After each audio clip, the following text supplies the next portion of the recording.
Terima kasih. Ini suasana yang menyenangkan, yang meriah ya. Jadi energinya positif sekali saya lihat dari penonton. Jadi kita beri tepuk tangan untuk penonton yang hadir hari ini. Ya, terima kasih. Nah, hari ini menarik karena ada fenomena yang terjadi tahun demi tahun. Dari waktu saya kecil sampai hari ini masih terjadi. Yaitu orang tua yang panik ketika anaknya harus ikut ujian. Apakah itu dari SD ke SMP, SMP ke SMA, apalagi dari SMA masuk ke perguruan tinggi. Stresnya bukan main. Nah, saya hanya ingin mengingatkan, ini soal strategi. Soal bagaimana orang tua mulai mengatur bagaimana agar anaknya nanti dari tahun ke tahun itu bisa sukses tanpa merasa tertekan. Karena orang tuanya stres, anaknya lebih lagi tertekan ya. Nah, hari ini saya ingin mengingatkan ada satu lembaga ya, bimbingan belajar yang usianya saya kadang nggak percaya tapi itu nyata. 40 tahun. Namanya apa? Ganesha Operation.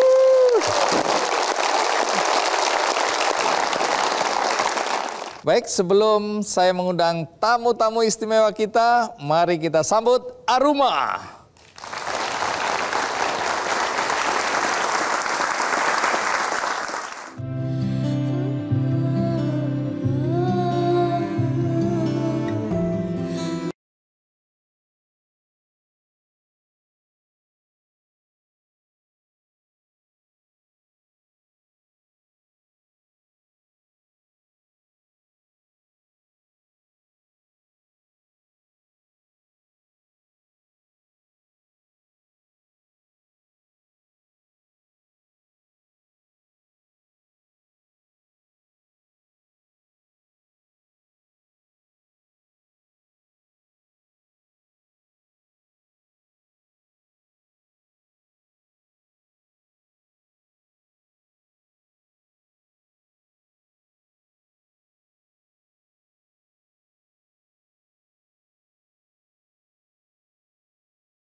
Hari ini saya mengundang beberapa tamu yang istimewa yang akan bisa bercerita tentang pengalaman mereka, ya, baik mengikuti bimbingan belajar maupun nanti kita akan undang siapa orang di balik Ganesha Operation, ya.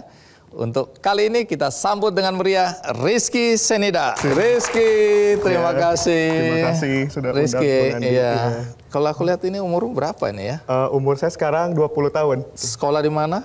Sekarang saya adalah mahasiswa Fakultas Kedokteran. Oh, mahasiswa kedokteran. Iya, program studi pendidikan dokter Universitas Padjadjaran dari Unpad, teman-teman.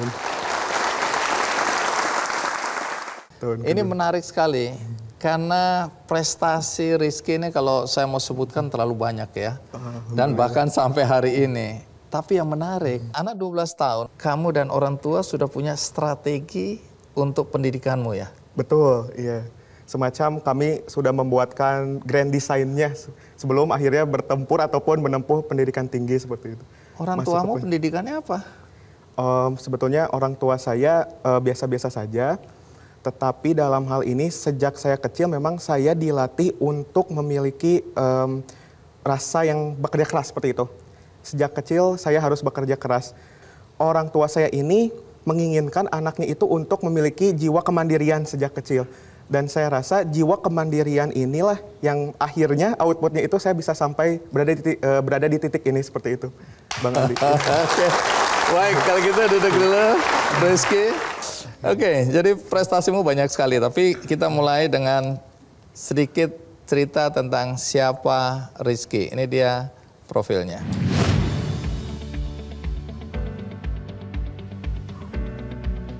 Sejak kecil, Rizky Ramadan Syahid Zenida bercita-cita menjadi dokter.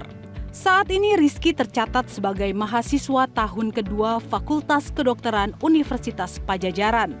Alasan Rizky ingin menjadi dokter agar dapat memberi manfaat pada masyarakat luas. Sejak SD, Rizky telah mempunyai semangat belajar yang tinggi. Selain belajar di sekolah, ia juga bergabung dengan bimbingan belajar Ganesha Operation. Dengan semangat belajar tinggi, mengantarkan Rizky diterima di SMP dan SMA favorit di Bandung dan mengukir banyak prestasi baik di tingkat lokal, nasional maupun internasional. Di bangku kuliah, Rizky juga menorehkan banyak prestasi, baik di tingkat nasional maupun internasional.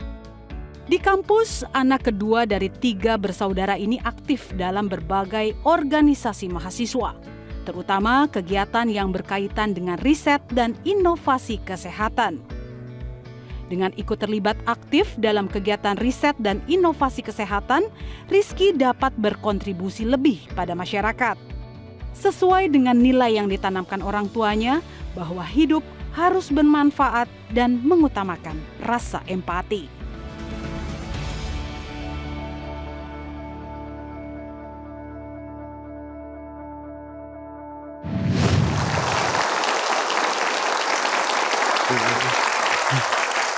Nah, anak 12 tahun bersama orang tuanya sudah merancang strategi pendidikan untuk di kemudian hari. Betul. Ini menurut aku nggak biasa. Iya. Nah, waktu itu Rizky dalam usia segitu udah ada kesadaran juga di situ. Bagaimana muncul kesadaran itu? Dari mana gagasan ini muncul? Iya, bahkan sejak dari SD itu orang tua sudah bertanya, kamu cita-citanya sudah besar mau jadi apa?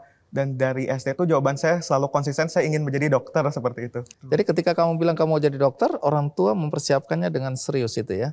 Betul Bang Andi. Jadi orang tua itu sebetulnya tidak membatasi kreativitas yang saya miliki. Dan juga tidak membatasi potensi apa yang kemungkinan muncul di depannya. Karena kan terkadang yang namanya cita-cita di tengah-tengah selalu berubah. Iya. Ada yang dari awal dokter, ujung-ujungnya jadi tentara misalkan. Tapi memang karena passion saya di situ, justru orang tua sangat mendukung. Kalau memang kamu bisa di situ, passion kamu di situ, kesukaan kamu di situ, kamu enjoy di situ, ya lanjutkan seperti itu. Artinya sejak kecil kamu sudah punya pola belajar dan dengar-dengar ikut bimbingan belajar. Betul, saya dari kelas 5 SD. Ikut Dari bimbingan kelas belajar. 5 SD ikut bimbingan belajar. Iya. Jadi bimbel itu bagaimana cerita bimbel? Cerita awalnya saya ikut bimbel seperti itu ya. Memang ini dari cerita orang tua terlebih dahulu Bang Andi. Iya. Jadi memang orang tua saya tuh mengajarkan 4 poin. Apa itu? Yang pertama adalah kejujuran. Jadi sesalah apapun saya tidak ragu untuk mengungkapkan dan meminta maaf kepada orang tua. Yang kedua, poin kedua yang orang tua saya katakan adalah mengenai bekerja keras seperti tadi yang disampaikan, dan juga kedisiplinan serta kecerdasan. Dari rasa disiplin itu, saya memang kebiasaan saya itu bangun pukul 3 pagi, saya sholat tahajud, setelah itu saya membuat suatu grand design kecil untuk hari itu, sehingga setelah azan berkumandang, saya harus menyelesaikan apa saja yang telah saya membuatkan listnya itu. Banyak pendidik atau orang-orang yang bergerak di pendidikan mengkritisi anak-anak yang disuruh belajar melebihi ya kapasitas dia. Artinya kalau dia di sekolah udah dapat pendidikan ini, disuruh les ini, les itu, les ini, les itu, les ini, anaknya lama-lama stres berat. Burn out. Ya. Nah kamu gimana?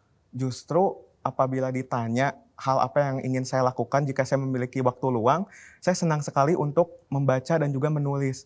Itu sejak SD seperti itu. Jadi saya mengikuti GO pun itu keinginan saya.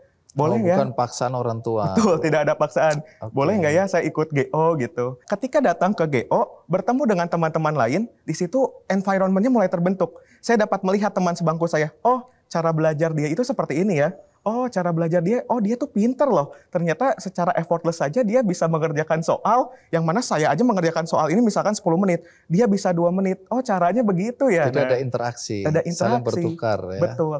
Yang kedua, melihat juga dari guru-guru yang ada di sana. Saya yakin mentor-mentor saya yang ada di GO itu orang-orang yang kaliber di bidangnya.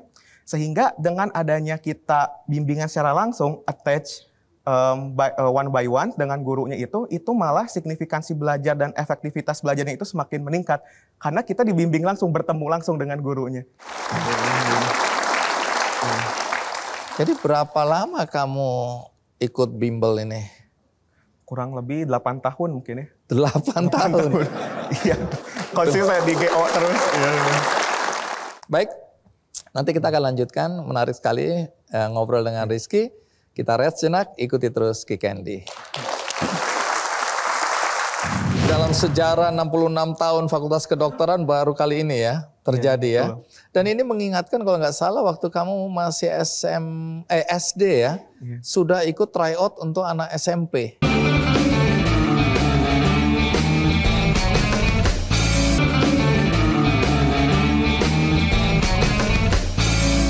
Didukung oleh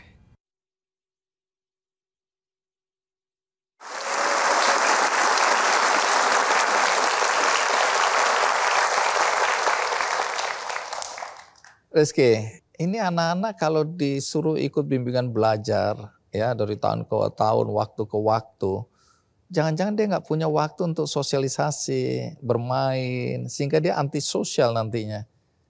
Bagaimana dengan pendapat itu? Pendapat itu kalau menurut saya pribadi sih mungkin bagi sebagian orang betul. Tapi bagi saya sendiri, saya masih memiliki waktu bersama keluarga karena saya itu sudah menjadwalkan. Oh, misalkan GO Senin Kamis, Selasanya nih kosong. Selasa misalkan saya gunakan untuk istirahat di rumah. Rabunya saya gunakan untuk mengikuti eskul misalkan.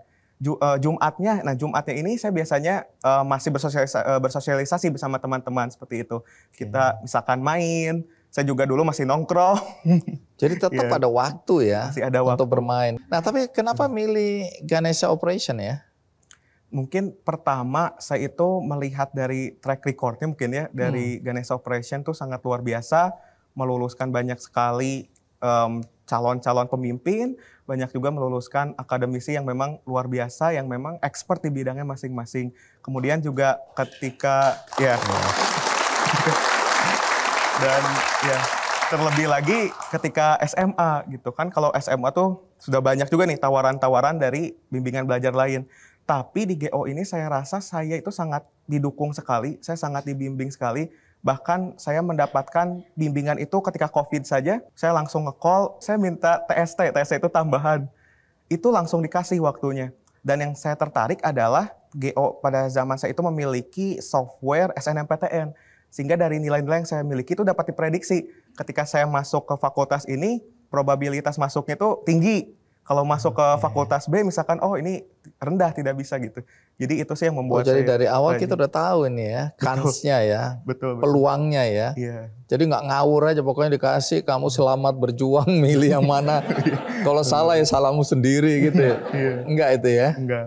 Kamu waktu masuk Fakultas Kedokteran di Pajajaran Unpad ini melalui jalur apa? Kebetulan alhamdulillah kemarin saya lolos jalur SNMPTN. Mungkin dikenal sebagai jalur undangan mungkin. Di kampus kamu ikut organisasi? Ikut. Apa kebetulan aja Bang Andi. yang kamu ikuti? Yang pertama saya mengikuti Science and Research Center. Ini merupakan satu-satunya organisasi riset dan terbesar di Fakultas Kedokteran Unpad.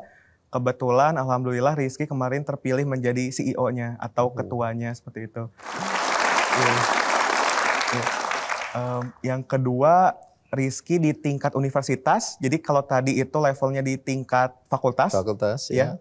Yang di tingkat universitas itu Rizky mengikuti organisasi Phoenix. Apa itu? Phoenix itu Pajajaran High Level Organization in New Age Research. Kebetulan Rizky yang mendirikan organisasi tersebut baru berusia 3 bulan.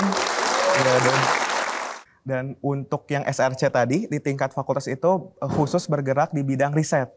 Ya, sementara yang untuk di tingkat universitas itu khusus bergerak di bidang inovasi yang bergeraknya itu multidisiplin ilmu. Sehingga di sana bukan hanya anak FK, melainkan ada fakultas-fakultas lain terdiri atas 12 fakultas dan sudah ada 60 anggota sekarang.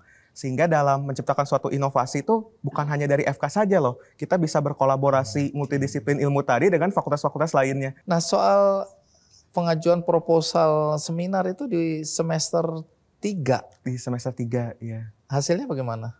Alhamdulillah lulus, dilanjut ke sidang skripsi. Jadi Semester 3? iya, untuk proposalnya di semester 3, Iya, sidang terus skripsinya di semester 4.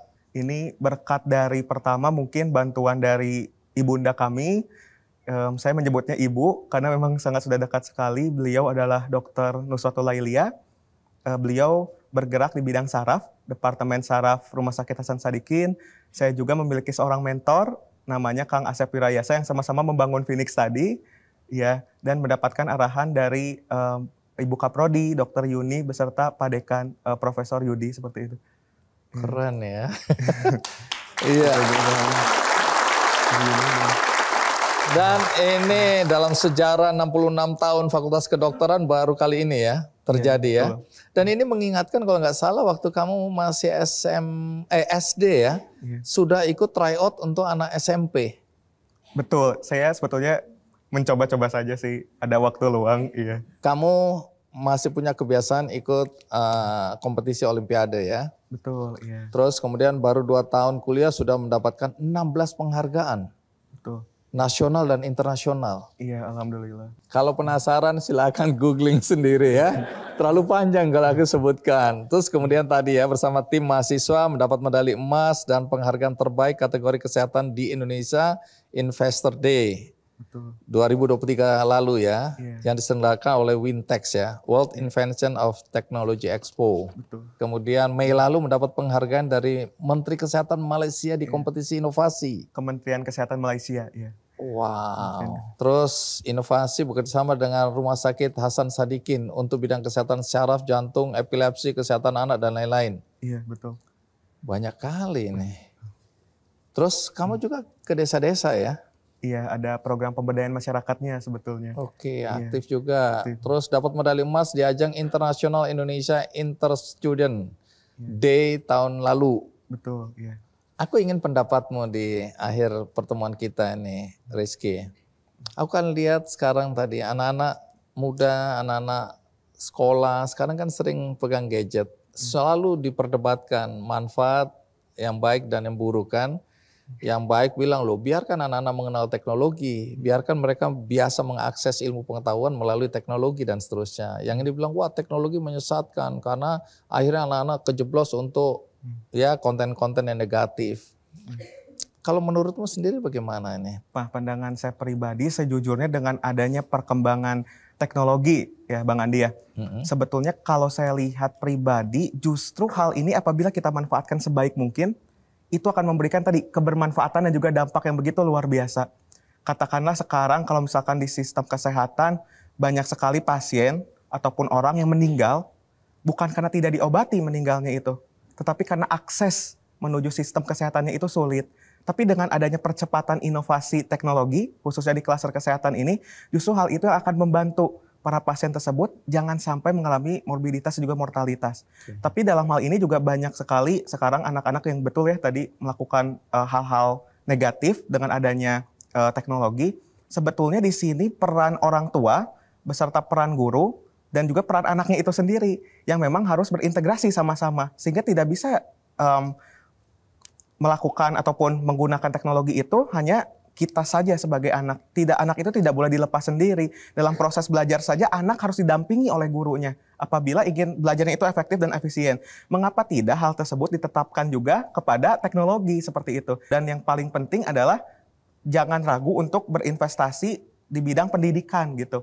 Sekarang tadi juga misalkan anak diberikan HP, HP-nya ini untuk apa tujuannya? Harus ada informed consent terhadap anaknya tersebut. Anak mau main HP, oke, main HP. Tapi di situ dilihat juga apakah kegunaan HP-nya itu screen time-nya lebih banyak digunakan untuk hal-hal negatif, untuk bermain saja, atau justru anak ini diberikan HP malah dia menggunakan HP-nya itu hal-hal positif. Oke, terima kasih. Terima kasih. Kita berikan aplaus untuk Rizky. Terima kasih. Ya. Berikutnya saya akan memperkenalkan Kevin. Kevin, terima kasih sudah hadir. Terima kasih banyak. Baik, Kevin, apa betul kamu tamat SMA usia 16 tahun? Betul, ya. Oke. Apa betul kamu sarjana dalam usia berapa tahun? 20 tahun.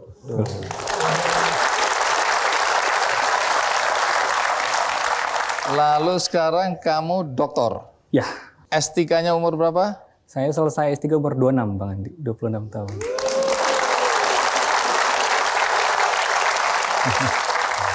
Apakah betul kamu dulu juga ikut bimbingan belajar Ganesha Operation? Ya, betul. Saat mau masuk ITB. Baik. Bagi yang penasaran siapa Kevin, kita rehat sejenak, ikuti terus Ki Candy. Silakan duduk. Saya ditolak kebanyakan. Karena ujian saringan awalnya itu adalah ujian psikologi yang saya yakin psikologi saya itu nggak siap untuk itu. Anak 21 tahun tahu apa, Pak, gitu kan.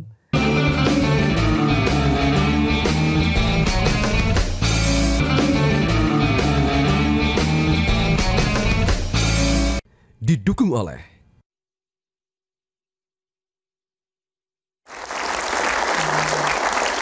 Baik, tadi sudah ada bocoran sedikit mengenai Kevin ya. Kevin namanya ini Kevin Marojahan Banjarnahor. Betul, Pak. Tapi kalau dipakai gelar Dr. Insinyur Kevin Marojahan Banjarnahor STMT. Doktornya di bidang apa? Di bidang tenaga listrikan, Pak. Kelistrikan? Lebih tepatnya di sistem tenaga listrik. Jadi pendidikan saya dari S1 sampai S3 itu linear, Pak. Oke. Baik, tapi sebelum kita lanjutkan, kita simak dulu tayangan berikut ini.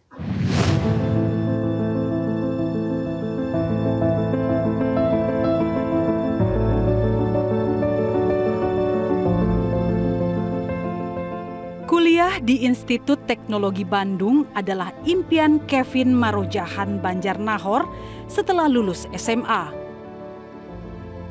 Impian itu terwujud dan bukan hanya kuliah di ITB. Kini Kevin menjadi dosen di kampus yang diimpikannya itu. Ia menjadi dosen tetap ITB sejak tahun 2019. Kevin lahir pada 7 Maret 1993 dari pasangan Robinson Banjarnahor dan Riri Sitompul. Sejak SD, Kevin selalu memperoleh prestasi 3 besar di kelas. Saat bersekolah di SMP dan SMA, ia mengambil program akselerasi sehingga total SMP dan SMA diselesaikan dalam waktu 4 tahun. Pada tahun terakhir SMA, Kevin bergabung di Bimbel Ganesha Operation untuk memperbesar kesempatannya diterima di perguruan tinggi yang diimpikannya. Kevin diterima di Sekolah Teknik Elektro dan Informatika ITB lewat jalur seleksi nasional perguruan tinggi negeri.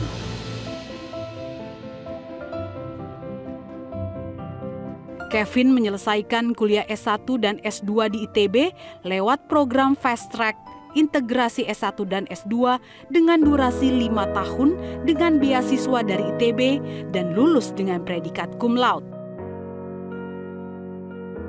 Kevin melanjutkan studi S3 di Universitas Grenoble, Prancis dengan beasiswa dari LPDP dan lulus pada tahun 2019 di usia 26 tahun.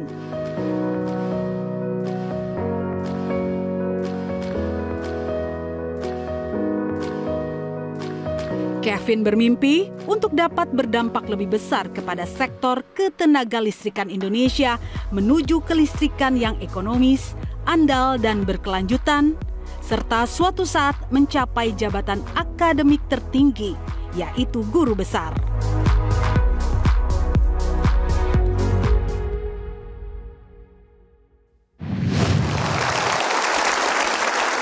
Kenapa waktu itu punya mimpi untuk masuk ITB? Saya dari keluarga Batak yang mana di orang Batak itu melihat tulang, nanti jadi tulang itu saudara laki-laki dari ibu, itu sesuatu. Kebetulan tulang saya itu ada yang lulusan ITB dan teknik elektro. Nah, selalu diagung-agungkan di keluarga. Jadi suatu saat saya berpikir, kayaknya keren juga kayak tulang saya ini. Waktu saya SMA, ternyata saya lihat jalur masuk ITB itu hanya ujian. Mungkin beda sekarang itu kan ada seleksi melalui rapor ya, melalui prestasi.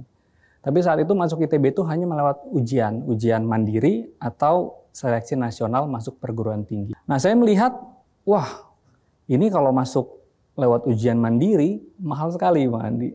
Kebetulan abang saya saat itu sedang kuliah juga. Sehingga saya melihat satu-satunya cara saya masuk adalah lewat seleksi nasional, di mana uang pangkalnya bisa 0. Dan saya yakin namanya ujian secara nasional itu aspeknya 2. Yang pertama kesiapan materi, maksudnya materi ujian ya. Yang kedua mental. Nah, persiapan materi ujian itu bisa saja kita belajar sendiri di rumah, tapi mental ini nggak bisa. Mental ini harus dilatih, Bang Andi. Nah, saya melihat, saya minta sama orang tua saya, oke Papa Mama, kalau berat untuk ujian mandiri, kasih saya bimbel aja. Saya pasti bisa masuk ITB. Saya bilang. Minta permintaan bimbel dipenuhi? Dipenuhi, akhirnya dipenuhi permintaan bimbel. Ya sudah, saya ikut bimbel. Yang paling saya teringat dari bimbel di GO itu adalah yang pertama, saya bisa di sana dari jam 8 pagi sampai 8 malam. 12 jam di sana ngapain? Nah, macam-macam Bang. Mulai dari ikut kelas berkali-kali, jadi bisa saya kan dulu lemah di biologi. Jadi saya ikut biologi jam 8, gurunya ada di sini Pak Doni. Mana Pak? Mana coba Pak Doni? Pak Doni mana? Oh ini, lah gurunya masih muda. Masih. Wah ini ungkapan terima kasih luar biasa. Kita berikan aplaus untuk Pak Doni. Jadi jam 8 Pak Doni ngajar, saya ikut. Nanti sore ada sesi yang sama, ngajar yang sama, saya ikut lagi Pak. Saking saya lemahnya di biologi, saya sadar ya saya ikut. Terus akhirnya? Akhirnya setelah ikut bimbingan belajar tentu ada tryout. Biasanya tiap minggu itu ada tryout. Di tryout itu lagi-lagi 2 aspek tadi, aspek materi dan mental itu betul-betul diasah. Dan saya hanya jebol tryout ke stay ITB itu 1 kali. Di antara sekian banyak tryout. Yang lainnya ya kadang-kadang jebol pilihan kedua, kadang-kadang tidak lulus. Jebol itu maksudnya lulus? Masuk. Ya. Masuk. Lulus ke pilihan itu saya jebol. Maaf. Ya sudah, tapi setelah berdiskusi dengan tim dari GO disampaikan bahwa oke, nggak apa-apa, pilihan pertama pilihlah yang Anda impikan. Tapi saya nekat juga saat itu. Karena orang tua saya itu sudah ingin saya masuk ke salah satu perguruan tinggi swasta lain. Oh, jadi didorong udahlah nggak usah ITB, yang lain juga bisa gitu ya? Itu aja, karena kebetulan saya dapat beasiswa di sana. Jadi kan nggak keluar duit kan, Oke. Masuk situ aja. Ya udah, saya mission impossible aja Bang. Pilihan pertama saya pilih stay, Sekolah Teknik Elektroinformatika. Pilihan kedua saya pilih Fakultas Pertambangan dan Perminyakan di ITB. Itu juga rankingnya tinggi di ITB. Udahlah mission impossible aja saya pikir kan. Ya udah, nothing tulus saja kan Bang. Sampai nunggu. Akhirnya mau pengumuman, katanya pengumumannya misalnya jam 12 malam. Ternyata jam 6 sore itu udah buka nih pengumuman. Saya takut bilang orang tua saya kan, Udah saya di kamar, akhirnya saya cek di websitenya ITB, dan saya dinyatakan lulus ke pilihan pertama, Sekolah Teknik Elektroinformatika. Saya teriak. Kemudian bapak saya datang, Bang, ngelihat monitor. Terus dia bilang, wah, nggak nyangka papa kamu bisa masuk ITB. Jadi orang tua saya meremehkan saya juga, Bang. Happy lah akhirnya ya. Oke, jadi masuk. Terus kemudian tadi S2 Ya, lanjut itu ya. S2 lanjut karena kebetulan ya ini ya, impian saya itu hanya lulus ITB. Tiba-tiba ada tawaran, oh ITB sekarang buka program yang namanya fast track, sehingga dalam 5 tahun kita bisa langsung S1 plus S2. Tahun keempat kita sudah mengambil beberapa kuliah S2. Ya sudah, karena kebetulan eligible dan ada beasiswanya, ya saya ambil. Kalau S3? Nah S3 ini ceritanya lain lagi. Jadi setelah saya S2 balik lagi ke permasalahan awal. Karena saya lulus saya nggak tahu mau ngapain. Singkat cerita dari sana saya coba daftar kerja. Karena di rumah kan malu, Bang. Jadi semua opportunity yang ada saya coba. Ujian untuk masuk ke perusahaan-perusahaan minyak. Karena anak ITB itu hobinya masuk perusahaan minyak, Bang. Saya ditolak kebanyakan. Karena ujian saringan awalnya itu adalah ujian psikologi yang saya yakin psikologi saya itu nggak siap untuk itu. Anak 21 tahun tahu apa, Pak, gitu kan. Nggak siap. Oke, ada apa lagi? Ternyata adalah beasiswa LPDP. Beranikan daftar. Dapat LPDP. Saya dapat LPDP. Saya orang yang kayaknya kok nggak enak ya di luar negeri terus. Pengennya pulang. Setelah saya pikir-pikir kalau S3 pulang ngapain?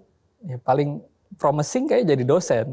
Kan, Bang? Dosen yang paling enak di mana? Kayaknya di ITB. Akhirnya saya balik ke ITB. Sampai hari ini. Dari perjalanan itu lalu apa manfaat yang dirasakan dengan ikut bimbingan belajar tadi? Nah di bimbingan belajar apa sih yang saya pelajari di luar dua tadi, Bang ya? Materi, kemudian mentalitas. Yang ketiga sabar. Sabar? Sabar. Maksudnya? Proses itu menurut saya bukan hanya sesuatu yang ya kita lihat dan kemudian nikmati ujungnya.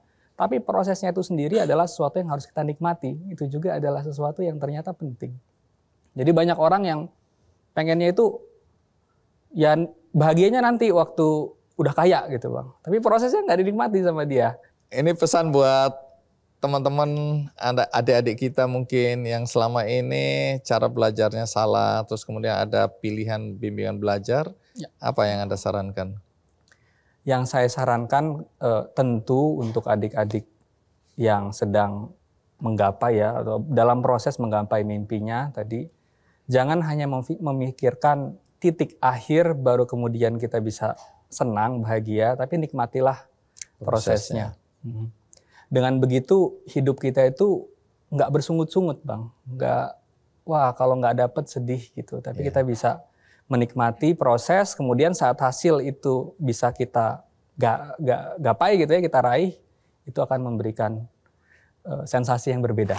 Baik Kevin. Nah setelah ini kita akan bertemu siapa orang di balik Ganesha Operation. Ikuti terus Ki Candy. Waktu saya bilang ke orang tua, dibilang, aduh nanti kalau kamu ke sana nggak ada uang gimana? Udahlah, yang penting saya bisa berangkat. Urusan nanti kita lihat nanti, saya bilang gitu.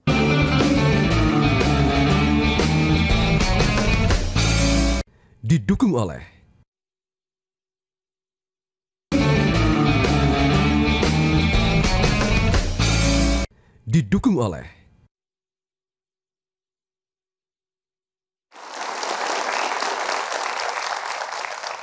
Jujur saya ketika mendapat informasi bahwa ada bimbingan belajar yang sampai hari ini bisa bertahan dan berkembang, rasanya nggak percaya.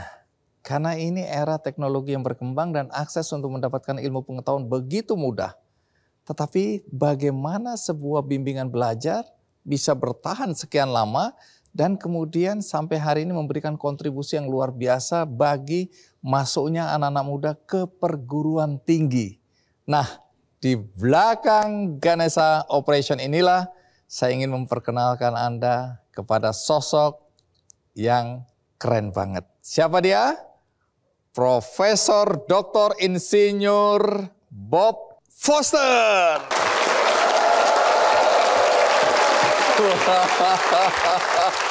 Luar biasa, luar biasa. Itu belum lengkap, di belakangnya masih ada MM. Banyak kali gelar Anda ini. Jadi Pak Bob, terima kasih ya. Tadi kita udah dengar cerita-cerita bagaimana anak-anak muda yang mendapat manfaat dari apa yang Anda bangun. Dan dengar-dengar Anda bangun ini dari garasi. Betul. Dari sebuah garasi. Ya, Bang Andi. Tahun berapa itu? Tahun 1984. 1984 dari sebuah garasi Anda membangun yang sekarang menjadi berapa banyak? Saat ini ada 693 outlet di 294 kota se-Indonesia. Oke, silakan duduk. Terima kasih. Pak Bob, Anda ini disebut-sebut sebagai legenda hidup, the living legend. Dalam konteks bimbingan belajar ya. Karena tadi Anda sebutkan bahwa ini hampir di semua kota ini Anda ada atau ada GO ini. Dan berapa banyak kalau Anda bisa menyebut angka, anak-anak yang berhasil masuk perguruan tinggi setelah mendapat bimbingan belajar di GO? Kalau 1 tahun terakhir aja itu sudah 47.000 yang lulus. Jadi tahun sebelumnya 45, sebelumnya sekitar 44, 43, 40-an ribu. Mungkin kalau lama sebelum-sebelumnya 30-an ribu setiap tahun. Jadi ya kalau kita kalikan memang sudah sangat banyak. Saya kan dengar bahwa Anda dulu bekerja sudah nyaman di PLN. Betul. Dalam posisi yang bagus. Ya. Dengan gaji yang pasti bagus. Tapi kemudian Anda minta berhenti. Ya. Hanya untuk mau membesarkan Ganesha Operation ini. Betul. Di mana akal Anda saat itu? Kalau saya nggak berani saya. Oke, kita mulai dari garasi itu. Apa yang terjadi hari itu? Saya waktu itu kos di Bandung, masih kerja di PLN, lalu mau bikin bimbel. Karena memang dari waktu kuliah juga saya ngajar bimbel, kemudian saya juga asisten dosen, saya memang senang untuk ngajar. Lalu saya pikir ya udah aja bikin bimbel, tapi kan nggak ada modal yang cukup karena masih baru kerja di PLN. Ya sudahlah, bikin aja garasi ini jadi sekretariat. Bikinlah garasi itu jadi sekretariat dan ada petugas pendaftaran, tapi saya juga bisa ikut sebagai petugas pendaftaran juga. Dan untuk belajar tentu ada lokasi belajar di ya tempat lain yang kita sewa. Seperti itu. Ini di Bandung berarti ya? Di Bandung, betul. Baik. Sebelum kita lanjutkan, ada baiknya kita simak dulu tayangan berikut ini.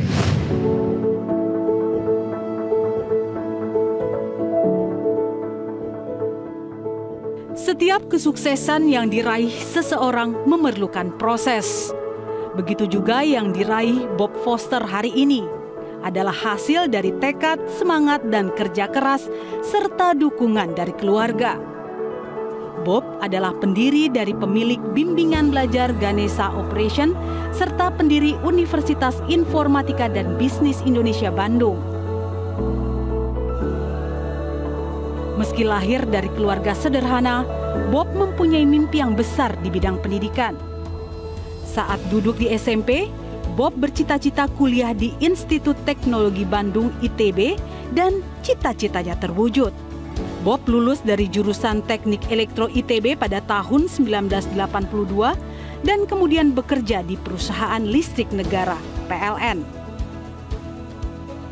Kecintaannya pada dunia pendidikan yang mendorong Bob mendirikan Ganesha Operation pada tahun 1984. Dengan Ganesha Operation, Bob ingin membantu para siswa masuk ke perguruan tinggi dan sekolah favorit yang diidamkan.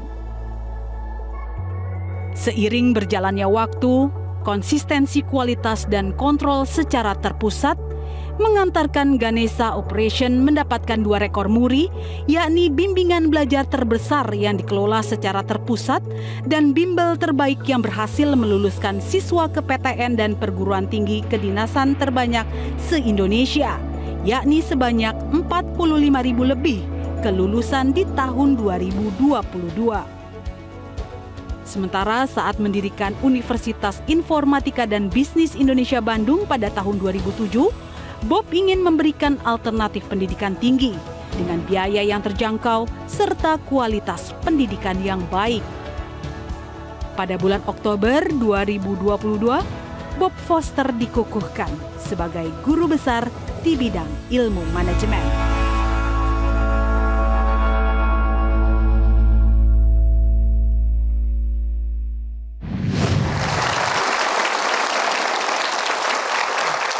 Saya tertarik tadi melihat kehidupan Anda yang sederhana ya di masa muda, masa kecil itu ya. Ya. Jadi orang tua Anda ini pendidikannya apa? Nggak tahu apa lulus SD, tapi SD lah udah pasti. Lulus atau tidak Anda nggak tahu. Lulus apa tidak. Pekerjaan mereka apa? Karyawan di perkebunan, tapi di perkebunan bukan di pusatnya, di daerahnya perkebunan teh. Jadi disitulah bekerja sehari-hari. Memang di administrasi. Jadi secara ekonomi bagaimana kehidupan Anda dulu? Secara ekonomi sangat kurang. Sangat kurang. Sangat kurang. Lalu pendidikan Anda bagaimana? Dengan kondisi ekonomi orang tua seperti itu? Ya, saya memang sudah punya passion karena saya bilang tadi sangat tertarik untuk bidang pendidikan. Saya kelas 5 SD aja waktu saya baca buku saya lihat ada nama orang.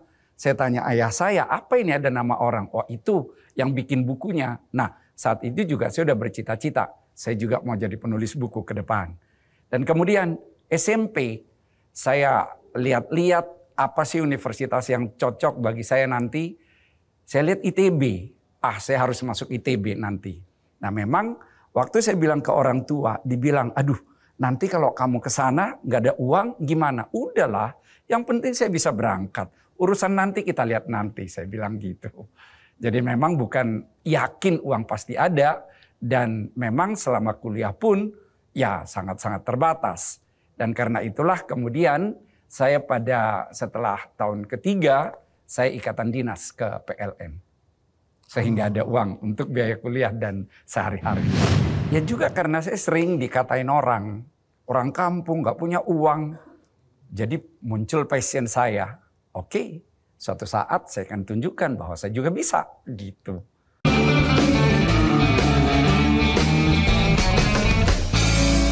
Didukung oleh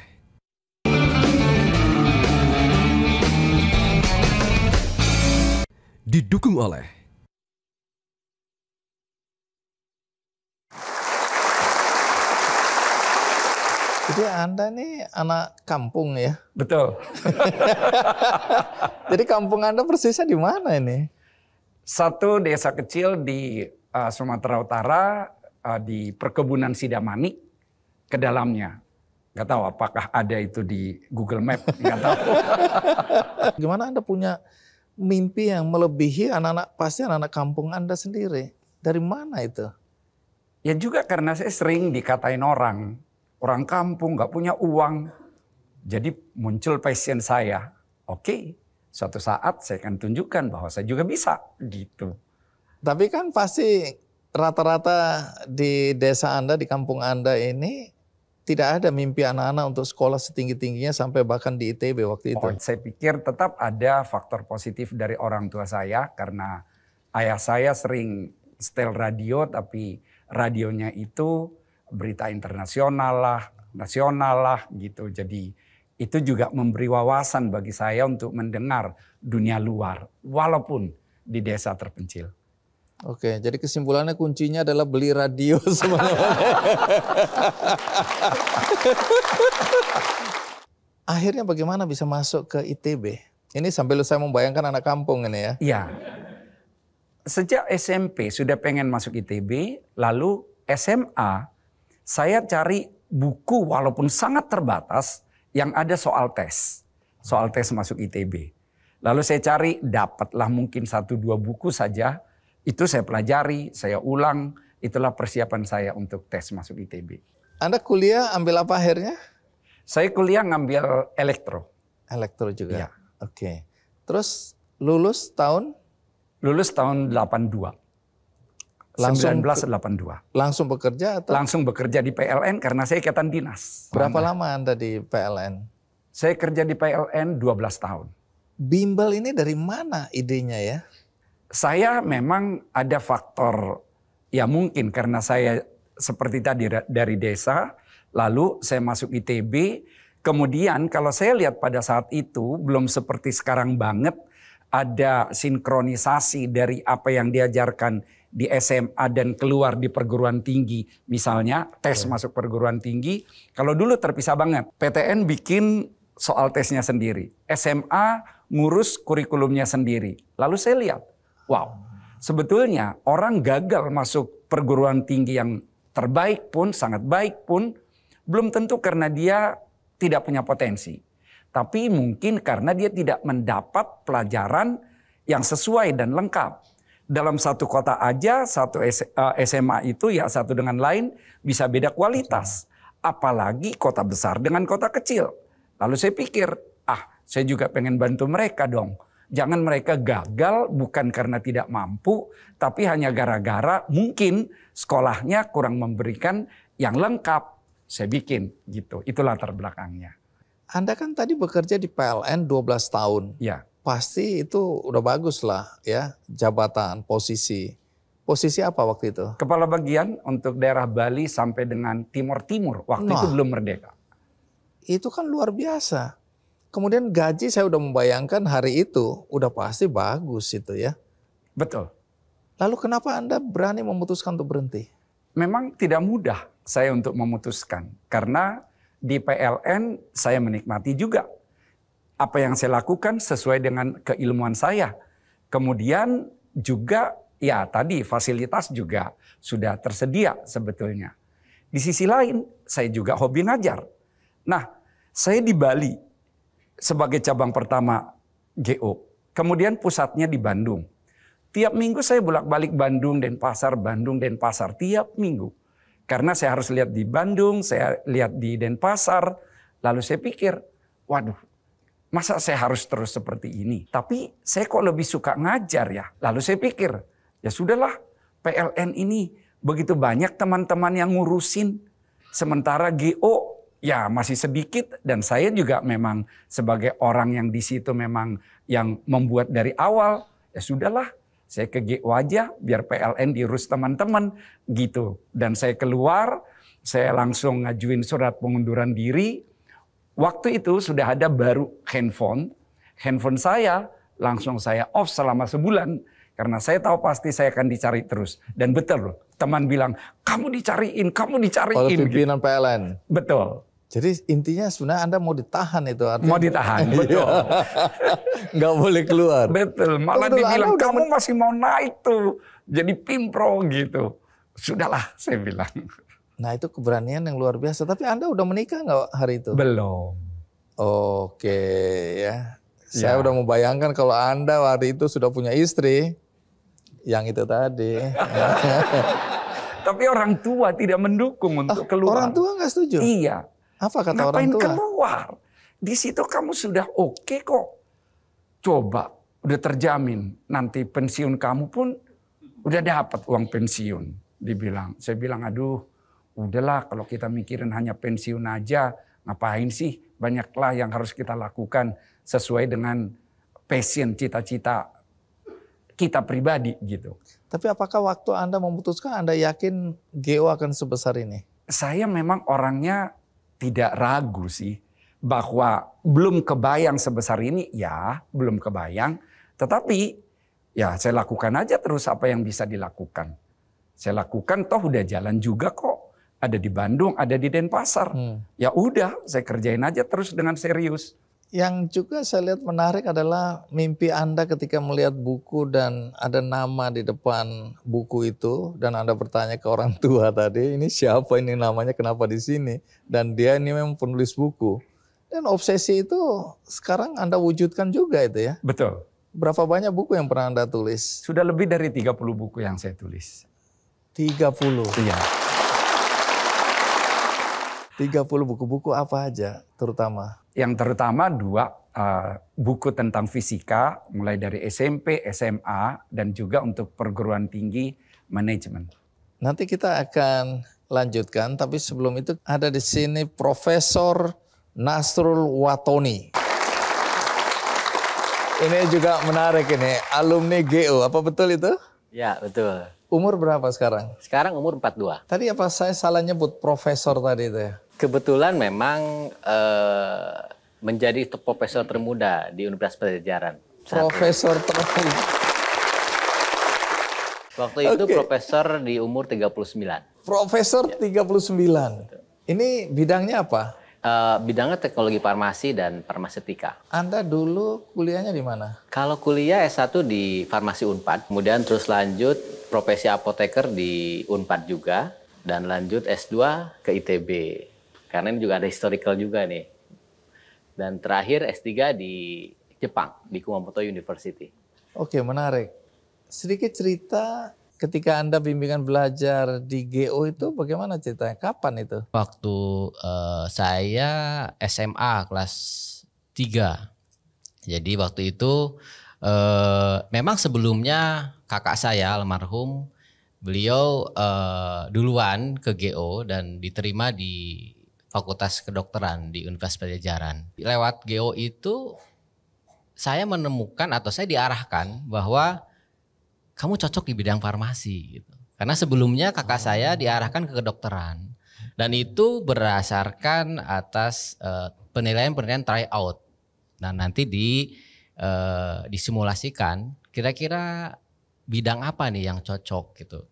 Kebetulan waktu itu saya pribadi juga ada mentornya tuh di GO tuh. Di sini mungkin ada Pak Wawan sini. Kalau dibilang di Tasik mana nih. Pak Wawan. Pak Wawan. Nah, kebetulan pilihan pertama itu adalah farmasi ITB. Dan yang pertama ITB dan kemudian yang diterimanya itu adalah farmasi Unpad. Tapi justru karena masuk farmasi Unpad inilah saya dianugerahi mendapat gelar guru besar termuda ini. Guru besar termuda ya. Nah, yang menarik juga dari Nasrul ini soal publikasi ilmiah ya. Jadi ada berapa publikasi ilmiah nasional dan internasional yang sampai saat ini alhamdulillah publikasi internasional saya ada 87 dokumen di jurnal internasional publikasi. Jadi bidangnya apa aja itu? Bidangnya semua bidang farmasi dan bidang farmasi. Kalau dari H-indeksnya itu 20. Jadi kalau H-indeks itu semacam indeksasi dari si Scopusnya itu adalah di tingkat 20 untuk citasinya. Terima kasih Nasrul. Kita rehat sejenak, ikuti terus Kikendi.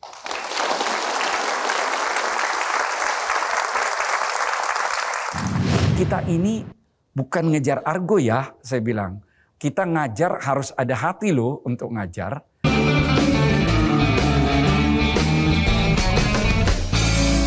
Didukung oleh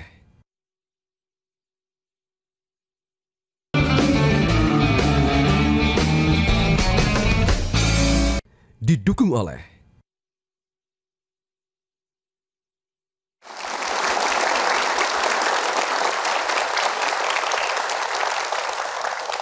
Baik, Pak Bob, kita lanjutkan ya. Ya. Saya tidak menyangka bahwa sebuah lembaga bimbel itu ternyata sejauh itu ya. Ya. Bahkan mengarahkan sesuai dengan prestasi anak itu ketika dalam perjalanan selama bimbel ini untuk menentukan jurusan apa yang tepat buat kamu, kekuatanmu di mana dan seterusnya. Ya. Saya pikir tadinya kalau bimbel ya udah kamu belajar aja lah, diajarin, abis itu ya silakan berjuang masing-masing. Tapi ternyata sejauh itu. Ya. Nah, yang juga jadi pertanyaan kan banyak orang tua yang memaksakan kehendak mendorong anak-anaknya masuk bimbel. Ya. Tanpa tahu anaknya ini nanti mau jadi apa dan seterusnya. Nah, anak-anak yang begini apakah ada di GO ini? Ada. Jadi anak-anak masuk bimbel itu berbagai latar belakang. Ada yang memang yang bersangkutan memang sudah punya passion yang luar biasa. Ada yang memang dipaksa orang tua karena orang tuanya pengen anaknya ini berhasil. Yeah. Anaknya belum tentu punya motivasi. Ada yang dipaksa orang tua daripada saya repot ngurusin ini, biar bimbel aja yang ngurusin gitu. Ada juga. Dan itu pernah juga suatu kisah, ada seorang siswa kami, dia datang ke GO, kemudian tidak masuk kelas. Lalu waktu kita tanyain, masuk kelas dong belajar. Kamu gimana sih, kan sayang, kamu udah ikut bimbel, udah bayar lagi. Udahlah nggak usah, saya di sini aja, paling saya ke kantin. Karena saya ke sini bimbel, karena orang tua saya biar nggak dia repot liatin saya. Kenapa? Orang dia berantem melulu kok di rumah. Kami kan broken home. Jadi saya juga di sini nggak ada niat saya belajar. Ya udah, kami kasih arahan, ya singkatnya kita bilang, kalau orang tua kamu seperti itu, lalu kamu tidak merespons dengan positif ke dirimu, kamu korban lagi nanti. Tidak seketika, 1 bulan lebih lah, ada 2 bulan. Akhirnya dia sadar dan dia rajin bimbel. Dan pilihan pertama yang dia sukai di PTN yang ya sangat bagus lah, dia diterima. Dan statementnya dia katakan, Ganesha Operation yang mengubah hidup saya.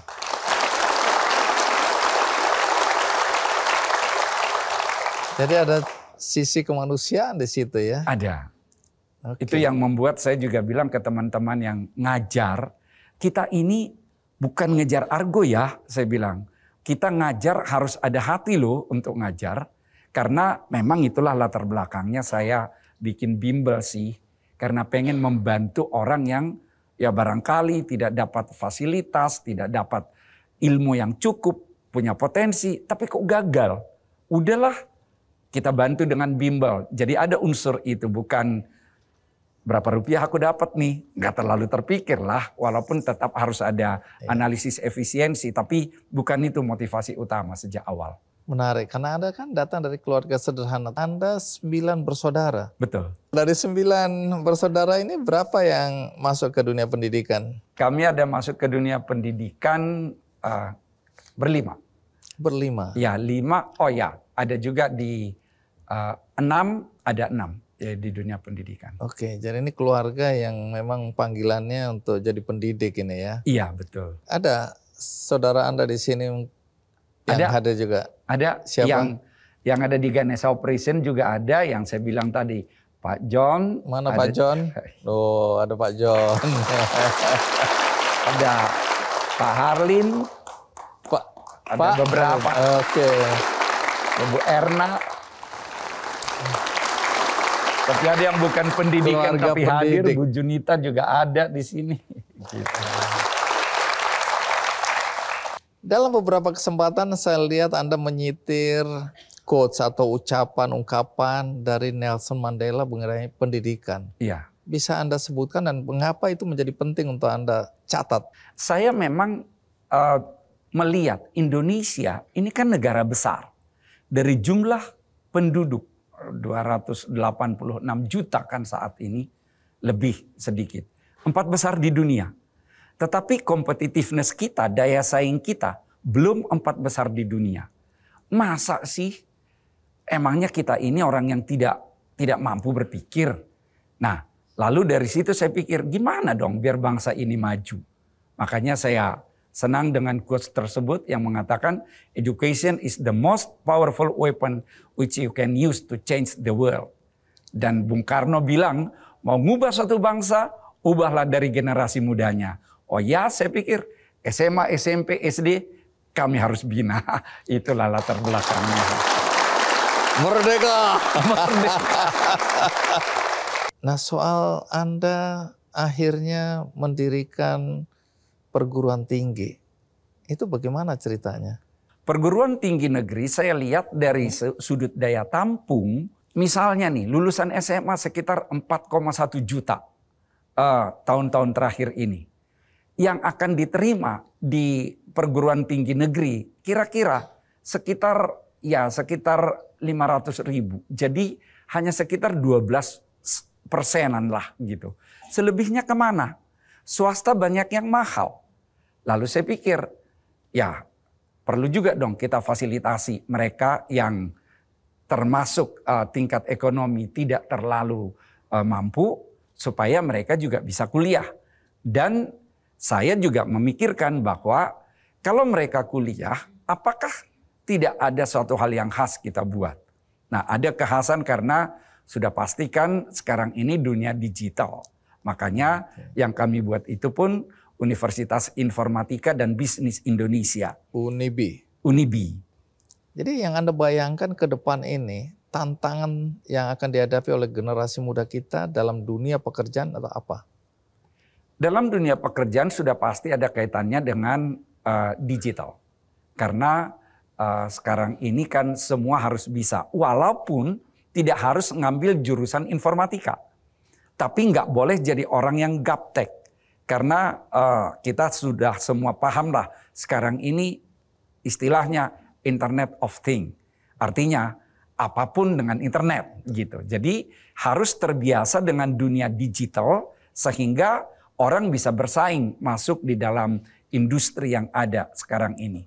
Baik, jadi di akhir ini saya ingin Anda menyampaikan sesuatu untuk para orang tua dan anak-anak muda. Karena orang tua ini kan kadang ingin menentukan masa depan anak-anak, tentu untuk kebahagiaan anaknya, keberhasilan, tapi dengan cara yang mungkin tidak tepat. Kemudian anak-anak juga bisa saja melihat apa yang dikehendaki orang tuanya, sesuatu yang bertentangan dengan keinginannya. Nah, bolehkah Anda sampaikan sesuatu yang dari pengalaman hidup Anda di pendidikan ini kepada para orang tua sekaligus kepada anak-anak generasi muda? Ya, untuk para orang tua, para generasi muda, saya mempunyai suatu statement, to live is to compete. Hidup ini adalah pertandingan, memang kompetisi, dan harus melalui pendidikan. Karena mau mengubah dunia, ubahlah melalui pendidikan. Jadi kalau saya lihat dari sana, harus dimotivasi supaya mau berprestasi. Dan karena itu, orang tua, saya juga sarankan tetap mendampingi, memotivasi, mengarahkan putra-putri tercinta kita ini untuk tetap mau belajar, menuntut ilmu. Dan sejak kecil anak-anak itu harus mempunyai cita-cita. Karena melalui cita-cita itulah ada passionnya. Melalui cita-cita itulah dia tahu arahnya. Melalui cita-cita itulah dia tahu prioritasnya. Supaya dia tidak hanya ngerjain game dalam arti gadget, main-main. Tetapi dia tahu apa yang harus dia lakukan secara produktif. Terima kasih untuk apa yang disampaikan oleh Anda dan teman-teman tadi ya. Baik, tapi sebelum kita bubaran, saya hanya ingin mengingatkan siapa yang di kursinya ada pita berwarna biru akan mendapatkan vouchers diskon dari bimbingan belajar Ganesha Operation. Iya. Baik, yang pita biru ini nanti bisa ditukarkan. Iya, tepuk tangan. Yang angkat tangan. Coba yang udah angkat tangannya. Baik, nanti bisa ditukar di depan dan dijelaskan apa fungsi voucher ini ya. Itu tadi cerita tentang Ganesha Operation ya. Kita nggak melihat bahwa ini semata-mata sebagai lembaga bimbingan belajar, tapi ada pesan yang kuat di situ dan ada cerita yang menginspirasi kita bagaimana kita menjalani pendidikan kita mulai dari dasar tadi sampai kemudian di perguruan tinggi. Karena ini tidak saja menyangkut kecerdasan, tapi moral, etika, dan masa depan bangsa. Jadi itu pesan yang kuat yang disampaikan dari episode kali ini. Dan bagi Anda yang tadi tidak menonton dari awal, Anda bisa menyaksikan tayangan ulangnya di metrotvnews.com. Dan juga bisa Anda saksikan cuplikannya di channel YouTube Kick Andy Show. Dan bagi Anda yang juga peduli pada pendidikan, dan tadi ada cerita mengenai saudara-saudara kita yang mungkin di daerah-daerah yang tidak punya kesempatan untuk mengakses pendidikan yang berkualitas, karena mungkin secara ekonomi mereka tidak punya kemampuan. Caranya mudah, Anda bisa membantu dengan klik benihbaik.com dan di situ ada penggalangan dana untuk pendidikan anak-anak yang kurang mampu. Akhirnya semoga episode kali ini memberikan inspirasi bagi kita semua. Sampai jumpa.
Jelajahi cara baru mendapatkan informasi. Download Metro TV Extend sekarang.